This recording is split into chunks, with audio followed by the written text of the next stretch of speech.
aventuran de llegar a no sé dónde, aunque ignoran hacia dónde van, porque olvidan que la vida esconde para cada cosa su lugar.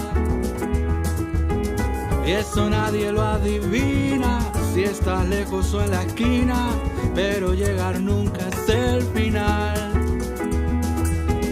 Deja huella quien camina, y eso es todo lo importante. Vas pa'lante mientras no paras. Si vas para atrás, descuida, que hay que volver para aprender a comenzar. Si saltas vas para arriba, aunque es de peso que algún día caerás. Tú escoges, no pares, camina.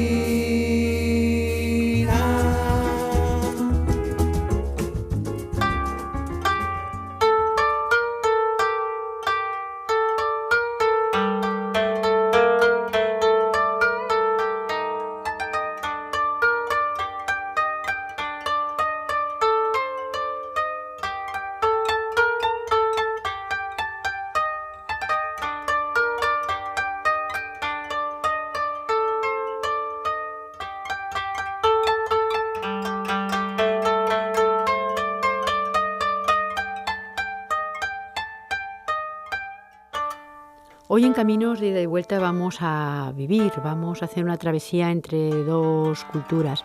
Nos acompaña Alberto Fonseca Sakai, bienvenido. Gracias, ¿qué tal, Isabel? Alberto pues es hijo de un español y de una japonesa y desde el principio, como ahora nos contará, pues ha vivido entre estas dos culturas a priori muy diferentes, pero que él ha sabido conjugar perfectamente.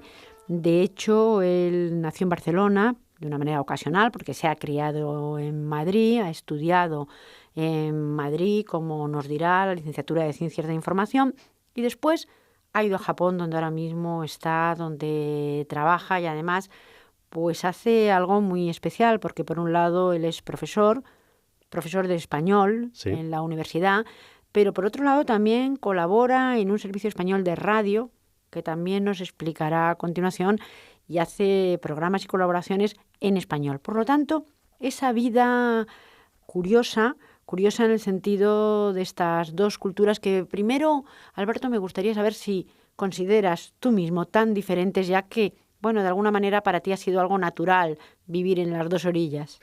Efectivamente, para mí es algo natural, no puedo haber vivido de otra manera sin ser yo mismo, ¿no? Desde pequeño he hablado y he mamado las dos culturas, la española y la japonesa. Pero es verdad que tengo la conciencia de que, bueno, son culturas diferentes y que visto desde fuera, pues es algo curioso, como acabas de decir, el poder o el intentar compaginar estas dos culturas.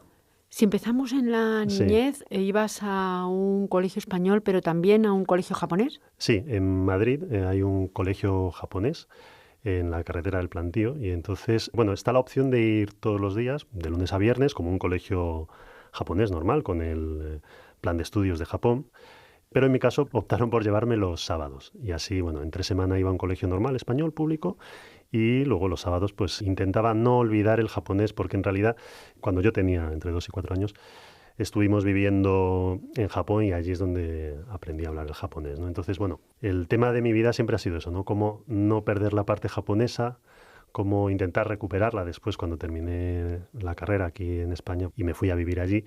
Y como al mismo tiempo, pues también seguir manteniendo mi identidad española. Aunque ya te digo, tampoco supuso un esfuerzo demasiado grande, ¿no? Para mí era algo natural el intentar compaginar estas dos facetas. Sí, es algo curioso. Yo supongo que en el caso de tu madre, pues te hablaría probablemente japonés. Sí. Y sin embargo, con tu padre, pues hablaría español y tu entorno también. Claro. No sé si por fortuna o por desgracia, mi madre al principio no sabía hablar muy bien español y entonces, claro, para ella lo más natural era hablar conmigo en japonés, ¿no? Y gracias a eso, pues en casa pudimos mantener el idioma. Y luego, pues claro, viviendo en España, evidentemente, pues es el español, aunque no quieras, lo aprendes, ¿no? A mí me parece curioso quizá porque sea bastante desconocida la cultura japonesa en el sentido de japoneses que son también españoles Sí. y que se integran perfectamente en las dos culturas. Parece algo más lejano, más exótico, más de turismo, pero sin embargo, por supuesto, en España, si no, no habría un colegio japonés. Hay Sí. también japoneses que son españoles o que son japoneses, pero que también estudian aquí. Efectivamente, hay pocos japoneses, ¿no? Numéricamente hablando, pero ya desde hace décadas hay una pequeña comunidad. ¿Por qué hay un colegio japonés, por ejemplo? Pues porque, bueno, siempre ha habido empresas japonesas, entonces los expatriados, los empleados japoneses que pues, están a lo mejor aquí entre 3 y 5 años, necesitan que sus hijos mantengan el idioma y mantengan pues, los estudios en japonés, ¿no? Pero por otra parte también, sobre todo desde los años 60, 70, yo creo, pues ha habido muchos aventureros japoneses, como mi madre, pues están viajando por España, por otros lugares de Europa y que, bueno, se acaban enamorando del país y se acaban quedando, ¿no? Japón es el segundo mercado del flamenco después de Andalucía, ¿no? O sea, hay mucho interés por el flamenco, por ejemplo, por el baile, por la música, por el arte también en general, hay muchos artistas. Y en fin, bueno, pues siempre ha existido una pequeña comunidad. Cuando vas creciendo decides hacer la licenciatura en Ciencias de la Información en la Universidad Sí. Complutense de Madrid, por lo tanto, tu primera carrera, tu licenciatura Ujú. primera la haces aquí, la haces en España, en Madrid en concreto, pero cuando acabas te vas a Japón a continuar tus estudios. Sí, a pesar de que había estudiado el japonés, había mantenido la cultura japonesa de alguna manera en casa, me faltaba vivir en Japón, porque tampoco teníamos las posibilidades económicas de ir tan a menudo a Japón, entonces creo que había estado un par de veces solo de vacaciones y yo necesitaba eso, tener la experiencia de vivir en Japón y luego ya vería. Si te soy sincero, me hubiera gustado haber ido antes, pero bueno, me enteré de que había unas becas de posgrado que concede el Ministerio de Educación de Japón y digo, bueno, pues hago primero una carrera en España y luego voy para allá. Y bueno, y al final salió todo como lo tenía planeado. Me concedieron la beca y primero fui para un par de años y después una vez allí me hablaron de que existía la posibilidad de hacer una maestría, un máster y bueno, seguir los estudios de posgrado allí y volver a España con un título, ¿no? Y dije, bueno, pues quizás eso sea mejor. Así que bueno, fui prorrogando la beca hasta que bueno, al final cuando me quise dar cuenta pues ya llevaba más de 10 años. Llevabas más de 10 años, efectivamente, Sí, hiciste este máster también en Ciencias de la Información y después hiciste un sí, doctorado en el área de letras, en Filosofía y Letras. Bueno, tu doctorado sí. además tiene una tesis muy curiosa, Procesos de formación de las comunidades latinoamericanas en Japón. Claro, como conocedor de Japón y conocedor también del español, más de España que de Latinoamérica, pero supongo que ya tu especialización estaría por ese camino. Sí, bueno, es curioso. Lo de los latinoamericanos fue también algo casual, porque la primera ciudad en la que estuve viviendo en Japón se llama Hamamatsu, que seguramente no te sonará ni a la mayoría de los oyentes, pero sí que, por ejemplo, te sonará Yamaha, la marca de pianos, o Honda, la marca de motos, ¿no? Bueno, eso es una ciudad muy industrial y que casualmente el campus donde estuve estudiando, pero también tenía una población bastante numerosa de latinoamericanos, sobre todo brasileños, que estaban ahí trabajando en las diferentes fábricas de piezas de coches, de electrónica.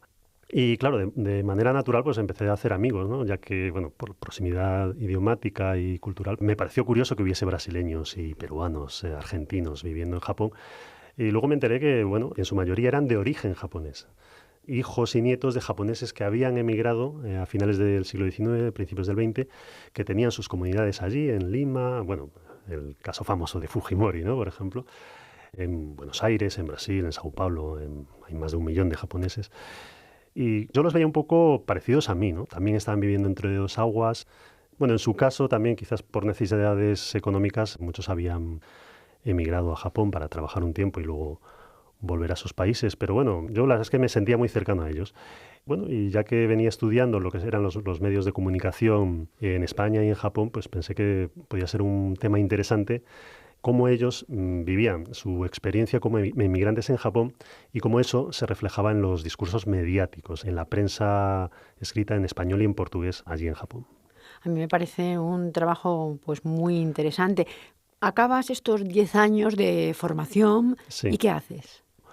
pues la verdad es que tuve también mucha suerte, no, se lo tengo que agradecer a la vida porque justo cuando estaba terminando el doctorado me ofrecieron un trabajo en una universidad que se llama Yosai International University, una universidad privada pequeña, pero bueno, la verdad es que eso pues me salvó la vida, pues no sabía muy bien qué hacer, estaba la posibilidad de volver a España, pero bueno, después de 10 años volver a empezar de cero me parecía un poco duro.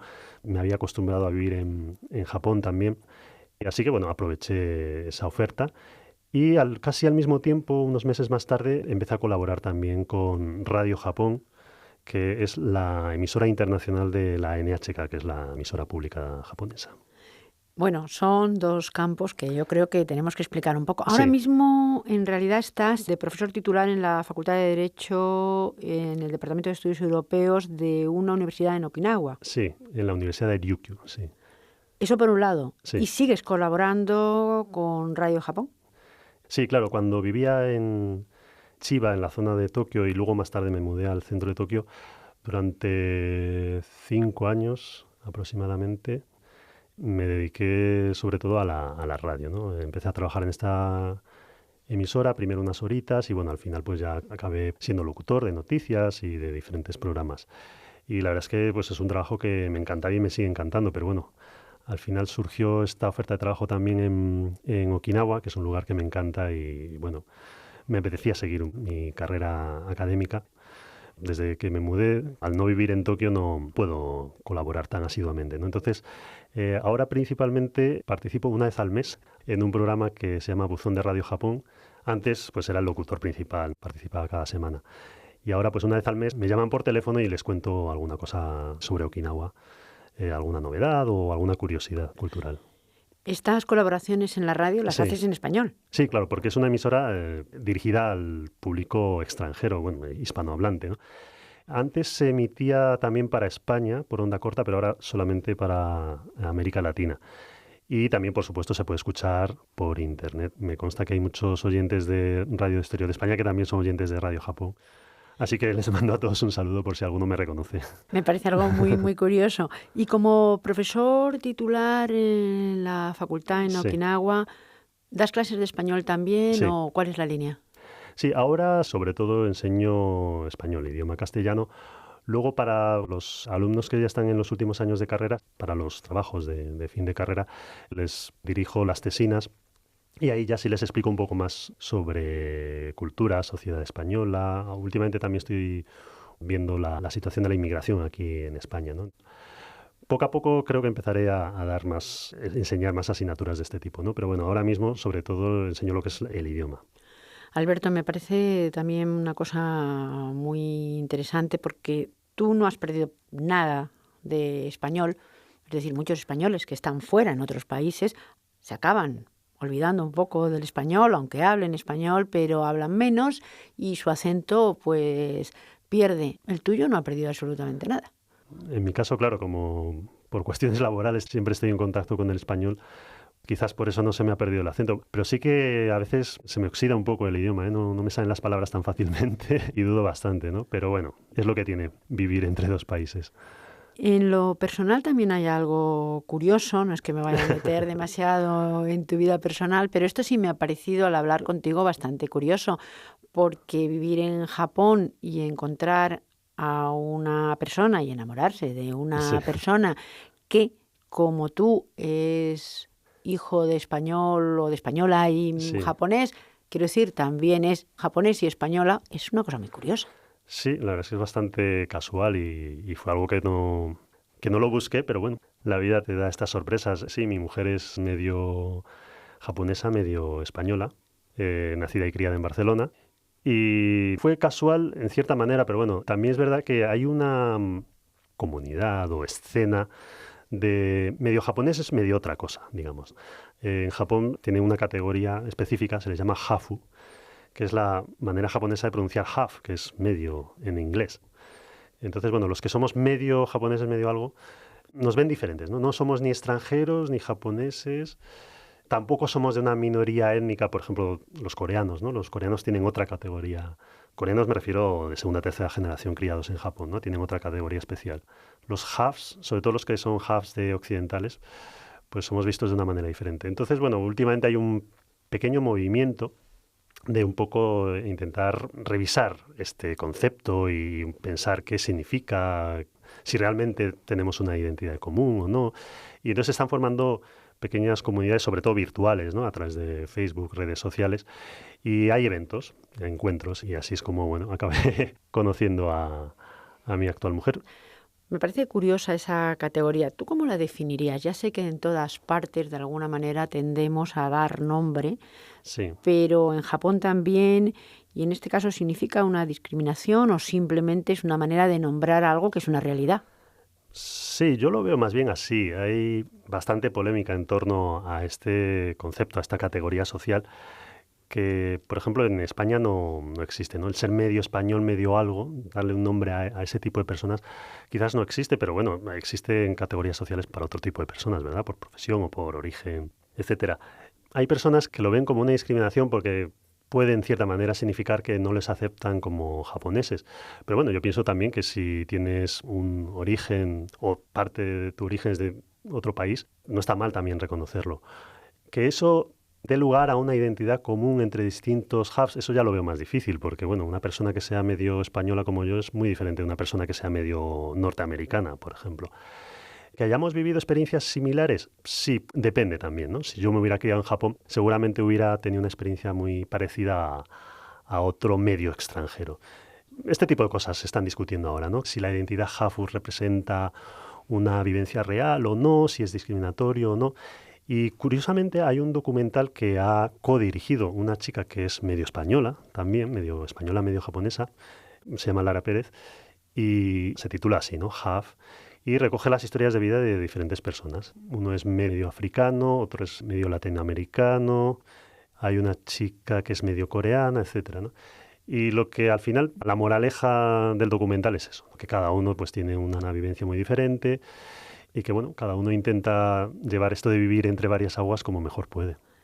Y en tu caso que has estudiado pues estas comunidades latinoamericanas, que al final has descubierto pues que eran también medio japonesas, medio latinoamericanas, el caso desde luego del Perú es muy significativo, también es verdad que en Argentina o en Brasil, y por otro lado la aceptación de las distintas culturas, por ejemplo, también has hecho una tesina sobre la aceptación del cómic japonés en España, algo que me parece muy curioso porque Sí. en España interesa muchísimo el cómic japonés y no solamente eso, sino también pues hasta las maneras de vestir actuales. No estoy hablando de las tradicionales, sino pues estas quizá un poco más estrafalarias desde un punto de vista, pero que están llegando a la gente joven y las están asumiendo también aquí. Sí, a mí también me pareció curioso, justo cuando me mudé a Japón en el año 2000, 2001, es cuando yo creo que empezó ya el boom de la cultura japonesa aquí en España, ¿no? Ya antes ya se veían los dibujos animados japoneses, los cómics. Había empezado, digamos, a haber una especie de comunidad de aficionados, los llaman otakus, ¿no? Aficionados a la cultura japonesa entre la juventud. Y me interesaba ver también pues, sus historias de vida, pero ¿por qué de repente un buen día a un español se le ocurre que quiere ser o parecer japonés? Y bueno, me dediqué a hacer entrevistas también, ver un poco cómo se habían extendido las redes. ¿Y llegaste a alguna conclusión? El estudio se ha quedado un poco desfasado porque, bueno, lo que investigué fue un poco los comienzos. Ahí, por ejemplo, encontré una cosa curiosa, aunque bueno, es algo que ya ahora, hoy en día, es de sentido común quizás, pero que hay mucha diferencia dependiendo de la región, ¿no? En Cataluña, por ejemplo, se emitieron muchos dibujos animados, en cierta manera también porque yo creo que también para fomentar el idioma catalán, ¿no? Estuve buscando unos cuantos datos y descubrí que recibían bastantes subvenciones los doblajes y las traducciones al catalán, ¿no? ¿Y por qué crees que se ha dado esto? ¿Crees que es una manera pues, de salir de la rutina que en España había, por ejemplo, para los jóvenes, una manera de descubrir otras cosas y otras culturas? Yo creo que sí. No se puede generalizar, pero, por ejemplo, algunos de mis entrevistados efectivamente me decían que al descubrir la cultura otaku, es decir, la cultura de los videojuegos, de los dibujos animados, del amor hacia los personajes de cómic, pues habían encontrado un mundo en el que sí encajaban, ¿no? Y, no encajaban tanto en esto de, pues eso, salir de discotecas hasta las tantas los fines de semana, a lo mejor emborracharse. A lo mejor algunos sí, pero otros se sentían más a gusto en este mundo más virtual, digamos. Disfrazarse, por ejemplo, lo que llaman cosplay, ¿no? Disfrazarse de personajes. Visto desde fuera a lo mejor es algo raro, pero es también una afición sana, ¿no? Entonces, para muchos de ellos, descubrir la cultura otaku yo creo que fue algo positivo para ellos. Sin embargo, Alberto, lo cierto es que da la impresión de que, vista la gente joven Sí, en Japón, también hay demasiado amor, por ejemplo, a lo virtual, es decir, mucho apego a estar dentro de casa con un ordenador o una tablet, cualquier tipo de ordenador, y muy poco a algo que, por ejemplo, en España nos ha gustado siempre y yo creo que nos sigue gustando bastante, y es salir a la calle sí. y estar en la calle. Sí, el problema de los hikikomori que llaman, ¿no? Que también se conoce mucho en sociología, es decir, de los jóvenes que se encierran en casa y no salen. De todos modos, no creo que el culpable de todo eso sea la cultura virtual. Es decir, yo creo que, bueno, en parte quizás encuentran ahí su hábitat, ¿no? Se sienten más a gusto pues conectados a Internet, es cierto, pero también puede ser que no encuentren alicientes fuera, ¿no? Fuera encuentren un mundo demasiado duro. En el caso de Japón, por ejemplo, en las escuelas, ¿no? La competitividad que existe y que, bueno, en realidad en otros países también la hay, pues les hace encerrarse más en sí mismos. Está claro que la crisis sobre todo en Europa, también en España, pues ha hecho que la gente salga a otros países. En tu caso no es por esta razón, pero sí es verdad que de alguna manera pues esto te ha hecho sentir más cómodo también en un país que también es el tuyo. Las diferencias culturales, las diferencias de manera de actuar, de ser y también de vivir, ¿es algo que tú has podido adaptar muy bien a tu personalidad y a tu forma de vida? Sí, no sé, la verdad es que no me costó mucho adaptarme a lo que son las costumbres, quizás porque ya las conocía, tal vez también porque, bueno, se ajustan bastante a mi personalidad, ¿no? Me suelen decir que soy una persona así bastante tranquila, ordenada. Japón, a pesar de que, bueno, tiene la imagen de ser un país muy ordenado y muy frío, pues es todo lo contrario. Es verdad que se cuidan mucho las formas, pero yo creo que las formas son simplemente diferentes, ¿no? El hecho de, por ejemplo, darse 2 besos para saludarse, como en España, no creo que sea más natural que la reverencia, es simplemente diferente. Quiero decir, nosotros estamos más acostumbrados a abrazarnos y a darnos besos, pero no deja de ser una convención social también. Y lo bueno que tiene Japón es que si te acostumbras a sus normas sociales, es muy cómodo, es muy previsible también, sobre todo en las grandes ciudades, en Tokio, todo funciona muy bien, todo llega a la hora. Entonces, bueno, si te sabes adaptar bien, es muy cómodo. También otra cosa buena que tiene es que hay muy poca criminalidad, ¿no? Es un país muy seguro. Entonces, claro, cuando te acostumbras a vivir en Japón, aunque seas extranjero, aunque seas español, yo creo que cuesta volver aquí, en cierta manera, ¿eh? Claro, es acostumbrarte y a la Sí. vez pues adaptarte a un tipo de vida que, como tú bien dices, quizá vaya mucho con tu personalidad. Y bueno, si tú tienes una familia, sé que la tienes, ¿esta continuidad en las dos culturas piensas mantenerla? Pues sí, la verdad es que estoy cómodo yendo y viniendo. Suelo venir todos los años, entonces hay que organizarse, el tiempo, el dinero, no sé, siempre tienes que estar, ¿no?, con la cabeza en los dos sitios, pero bueno, esa es mi vida y la verdad es que me siento cómodo haciendo esto. Creo que si estuviese mucho tiempo en un mismo lugar me acabaría cansando. Y para que, por ejemplo, tus hijos puedan mantener los dos idiomas, las dos culturas, esto es algo muy difícil. Ahí está el problema, ¿no? Sí, ahora además tengo una niña pequeña y todavía no va a la escuela, pero sí, la verdad es que esto me hace pensar mucho. Les estoy muy agradecido a mis padres por haber sido capaces de inculcarme, ¿no?, el amor por las dos culturas y el haberme dado la oportunidad de mantenerlas. No sé si seré capaz de hacer lo mismo con mi hija o con los futuros hijos que vengan, pero bueno, yo pienso intentarlo. En cualquier caso, seguir con pues, tu carrera profesional en Japón, que está muy ligada también a la parte española, puesto que lo que enseñas es español, puesto que tus programas también de radio están dirigidos en gran medida, claro, a los que hablan español, pues es este nexo de unión entre dos culturas. Y yo acabaría preguntándote, pues un poco como colofón, ¿se puede entonces vivir entre dos culturas? Sí, poder se puede. Hay que tener un poco de voluntad y también amor hacia las dos culturas. Pues muchísimas gracias, Alberto Fonseca. Gracias y feliz viaje de retorno. Gracias a ti. Y hasta aquí Caminos de Ida y Vuelta, un programa de la UNED con la colaboración del CEME para Radio Exterior de España.